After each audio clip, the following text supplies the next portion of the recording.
کیا آپ جانتے ہیں کہ کربلا کا واقعہ کیوں پیش آیا؟ اگر نہیں تو چلیے جانتے ہیں مفتی صاحب کی اس ویڈیو میں پورے ڈیٹیل کے ساتھ۔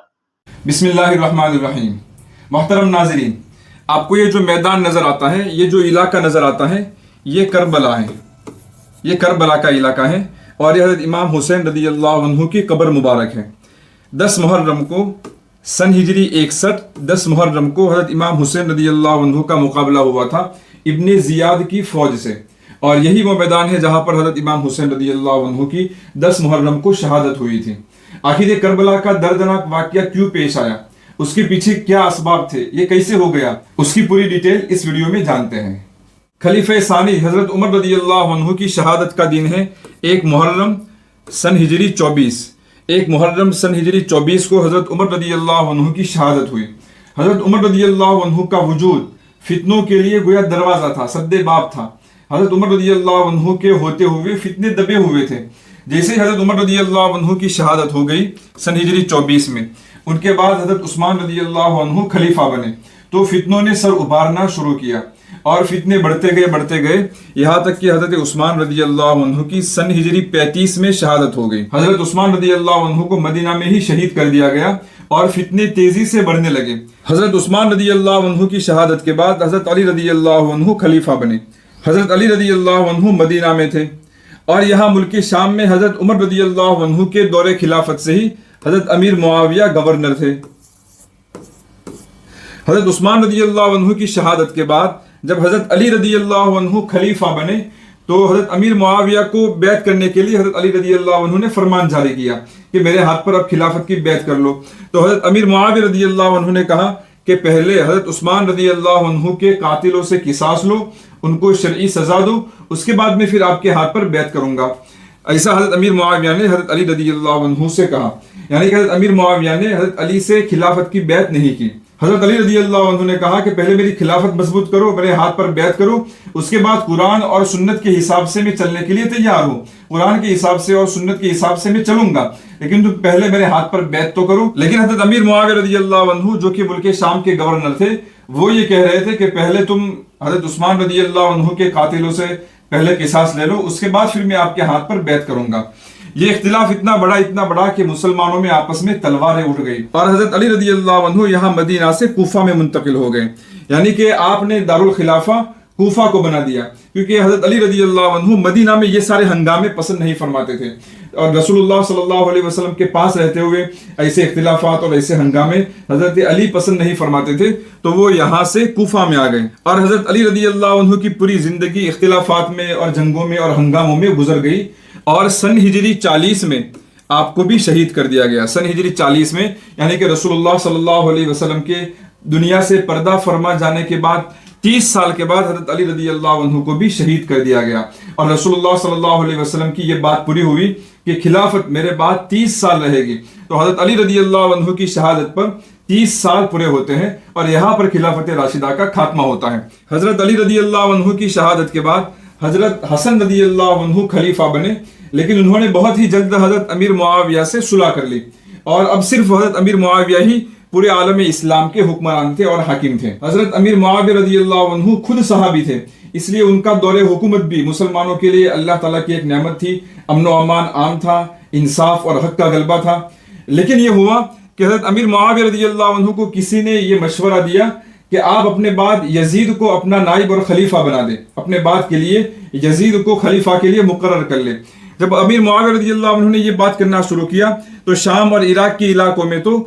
یزید کے لیے لوگوں نے بیعت کر لی، لیکن یہاں جو حجاز مقدس ہے، یعنی کہ مکہ اور مدینہ کے لوگوں نے، جہاں پر صحابہ بھی موجود تھے، انہوں نے یزید کو خلافت کے لائق نہیں سمجھا، اور امیر معاویہ کی اس بات سے مخالفت کی، اور یہ کہا کہ آپ کو 3 اختیارات ہیں، یا تو وہ کرے جو رسول اللہ صلی اللہ علیہ وسلم نے کیا تھا، یعنی کہ اپنے بعد کسی کو بھی خلیفہ مقرر نہ کرے، یا وہ کرے جو ابو بکر صدیق رضی اللہ عنہ نے کیا تھا، یعنی کہ اپنے بعد خلیفہ مقرر کیا تھا لیکن وہ ان کے گھرانے کا یا ان کے خاندان کا نہیں تھا، یا وہ کرے جو حضرت عمر رضی اللہ عنہ نے کیا تھا، یعنی کہ اپنے بعد ایک کمیٹی بنا کر کے جائے، وہ کمیٹی یہ طے کرے گی کہ خلیفہ کون بنے گا۔ ان تین شکلوں میں سے آپ کے پاس کوئی چوتھی شکل نہیں ہے۔ اس طریقے سے مکہ اور مدینہ میں جو صحابہ موجود تھے انہوں نے امیر معاویہ کی اس بات سے اختلاف کیا، اور امیر معاویہ بھی اپنے بات پر مصر رہے، اصرار کرتے رہے، لیکن انہوں نے اختلاف کرنے والے صحابہ سے سختی نہیں کی۔ حضرت امیر معاویہ کا سن ہجری 60 میں انتقال ہو گیا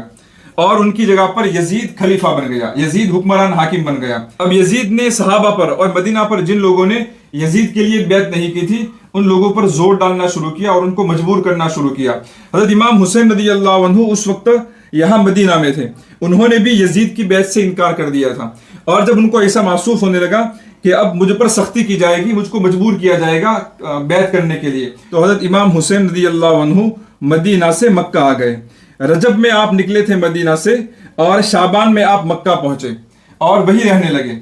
پھر رمضان میں ایسا ہوا جب کوفہ والوں کو پتا چلا کہ حضرت حسین رضی اللہ عنہ نے یزید کے ہاتھ پر بیعت کرنے سے انکار کر دیا ہے۔ حضرت علی رضی اللہ عنہ کوفہ میں ہی تھے تو ان کے کئی چاہنے والے بھی تھے، تو انہوں نے حضرت امام حسین رضی اللہ عنہ کو مکہ میں خطوط بھیجنا شروع کیا۔ رمضان سے خطوط آنے شروع ہو گئے۔ رمضان میں حضرت امام حسین رضی اللہ عنہ پر کئی خطوط آئے کہ آپ ہمارے یہاں آ جائیے، ہم یزید کو پسند نہیں کرتے ہیں اور یزید کے حاکم کو بھی پسند نہیں کرتے ہیں، ہم چاہتے ہیں کہ آپ ہمارے یہاں آئیں تو ہم آپ کی مدد کریں گے اور آپ کو اپنا خلیفہ بنائیں گے اور آپ کی جو ہو سکے گی مدد کریں گے۔ کوفہ والوں کی طرف سے ایسے خطوط بے شمار امام حسین رضی اللہ عنہ پر مکہ پہنچے، اور قاصد بھی خطوط لے کر آئے، اور قاصد کے ذریعے بھی کوفہ والوں نے یہ پیغام پہنچایا کہ آپ ہمارے یہاں آ جائیے، ہم آپ کو خلیفہ بنائیں گے اور یزید کو اور یزید کے گورنر کو یہاں سے نکال دیں گے اور ہم آپ کا تعاون کریں گے۔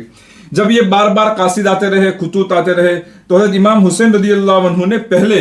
حالات کا جائزہ لینے کے لیے اپنے چچا زاد بھائی مسلم بن عقیل کو کوفہ میں بھیجنے کا فیصلہ کیا۔ چنانچہ رمضان ہی میں حضرت امام حسین رضی اللہ عنہ نے مسلم بن عقیل کو یہاں کوفہ میں بھیجا اور ان کے ساتھ کوفہ والوں کے نام ایک خط بھی بھیجا اور اس میں تعاون کی بات بھی کہی کہ آپ مسلم بن عقیل کو میرا نائب سمجھتے ہوئے ان کا تعاون کریں اور ان کے ہاتھ پر بیعت کریں، میرے لیے ان کے ہاتھ پر بیعت کریں۔ تو حضرت مسلم بن عقیل جب یہاں کوفہ میں پہنچے تو اس وقت حالات سازگار تھے، اس وقت نرمی تھی، کیونکہ وہاں کوفہ کے گورنر تھے حضرت نعمان بن بشیر رضی اللہ عنہ جو کہ صحابی رسول تھے، تو انہوں نے اس سارے معاملے کو نظر انداز کیا، یعنی کہ سختی سے کام نہیں لیا۔ تو حضرت مسلم بن عقیل کے پاس لوگ جمع ہونا شروع ہوئے، ان کا تعاون کرنے لگے اور وعدہ کرنے لگے اور یہ تقاضا کرنے لگے کہ آپ جلدی سے جلدی امام حسین رضی اللہ عنہ کو یہاں پر بلا لیجئے۔ جب یہ سارا ماجرا دیکھا کہ لوگ تعاون کر رہے ہیں، ہمدردیاں جتا رہے ہیں، یہ ساری باتیں جب دیکھی تو حضرت مسلم بن عقیل نے امام حسین کو یہ خط لکھا کہ کوفہ کے حالات سازگار ہیں، اب آپ یہاں پر آ جائیے۔ چنانچہ امام حسین رضی اللہ عنہ مکہ سے ذوالحجہ میں نکلے،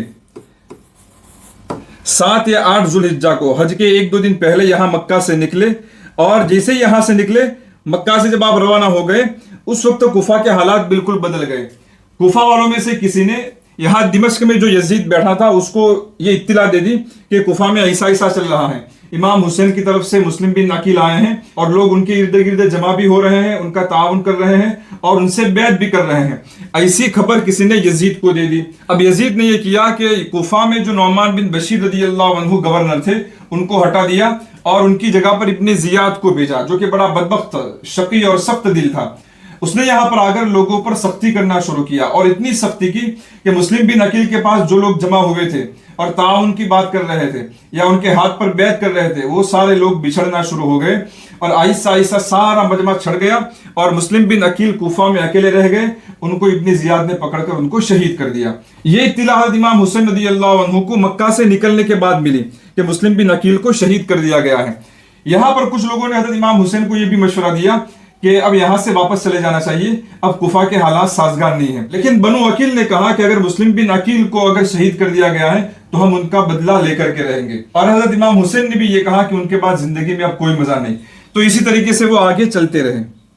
اور راستے میں چلتے ہوئے ان کو ایک اور بری خبر ملی۔ امام حسین رضی اللہ عنہ نے عبداللہ ابن قین کو قاصد بنا کر کے کوفہ میں بھیجا تھا، تو راستے میں یہ بھی خبر ملی کہ ان کو بھی شہید کر دیا گیا ہے۔ تو پھر سے امام حسین رضی اللہ عنہ نے کہا ان کے ساتھ جو لوگ جمع ہو گئے تھے، جو لوگ ہم سے الگ ہونا چاہتے ہیں وہ الگ ہو جائے۔ چنانچہ جو لوگ دیہات سے ادھر ادھر سے امام حسین کے ساتھ ہوئے تھے وہ سارے علیحدہ ہو گئے، اور مکہ سے جو لوگ امام حسین کے ساتھ چلے تھے وہی امام حسین کے ساتھ چلتے رہے۔ اب جب چلتے چلتے امام حسین رضی اللہ عنہ قادسیہ کے قریب پہنچے